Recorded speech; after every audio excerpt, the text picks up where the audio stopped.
আলহামদুলিল্লাহ, আমি আজকে একটি পুডিং বানাবো। প্রথমে ক্যারামেল বানানোর জন্য চিনি নিয়ে নিয়েছি।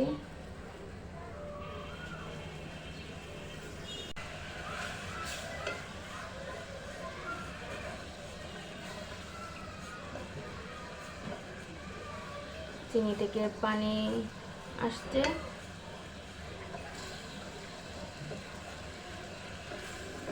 ক্যারামেল হওয়া পর্যন্ত আমরা এভাবে নেড়ে নেব।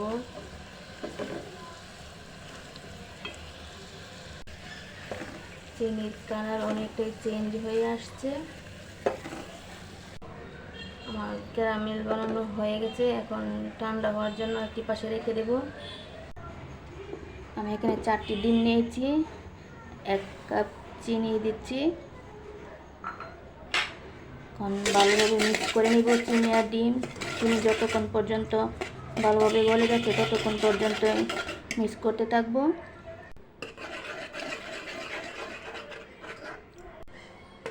চিনি গলে গেছে। এখন এখানে দুধ দিয়ে দেব। 1 কাপ পরিমাণ দুধ দিয়েছি। দুধ, চিনি, ডিম আবারও ভালো করে মিক্স করব। সব ভালোভাবে মিক্সড হয়ে গেছে। এখন দিয়ে দেব। দেখেন আমার ক্যারামেল অনেক সুন্দরভাবে সেট হয়েছে। ক্যারামেলের মধ্যে দুধটা আমরা একটু ছেঁকে দিয়ে দেব।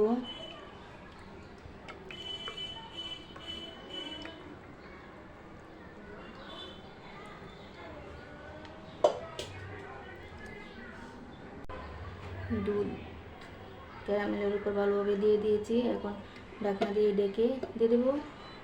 আমি এখানে 1 লিটারের মতো পানি দিয়েছি। একটি পানির মধ্যে একটি স্ট্যানার বসিয়ে দিয়েছি।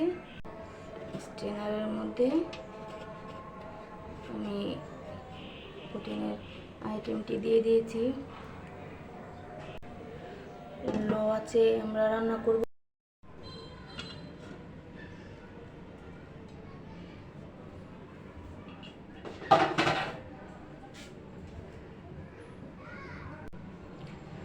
এখন দেখে নেব, চেক করে নিই।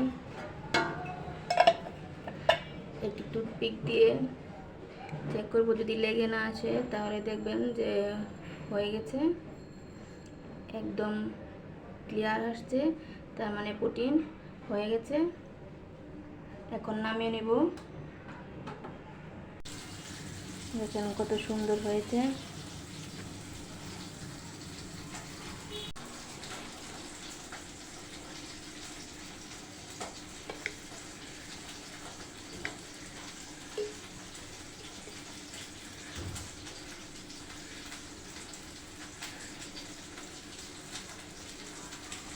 দেখেন কত সুন্দর হয়েছে।